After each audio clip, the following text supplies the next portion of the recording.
ये दीवार से ऊपर आपको जो सर नज़र आ रहा है ना शहबाज शरीफ का, नीचे कोई और चीज़ें खड़ी हुई हैं, वो हट जाएंगी, धड़ाम से गिर चढ़ेंगे। तो ये कांपते हैं उस चीज़ से। इदारों का कंट्रोल हो और वो फंडामेंटल राइट्स से, क्या जजेस ने खुद कहा, उसमें जो 3 मेंबर बेंच ने बेल ली है, डीसी ने उस ऑर्डर को जूती की नोक पर रख के वो बंदे फिर उठा लिए।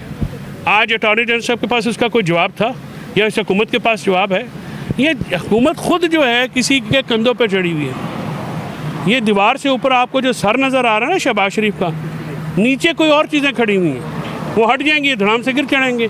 तो ये कांपते हैं उस चीज़ से। सर सुप्रीम कोर्ट कह रही है कि हमारे पास इख्तियार ही नहीं है इंक्वायरी करने का किसी भी किस्म के किस मामले में, तो क्या ऐसा है इख्तियार? अब इससे बड़ा कोई मजाक हो सकता है अवाम से? अवाम को छोड़ेंगे तो इनके अपने जजेस हैं। अगर ये इतने बेख्तियार हैं तो ये घर चले जाएं। अगर इख्तियारात नहीं हैं इनके पास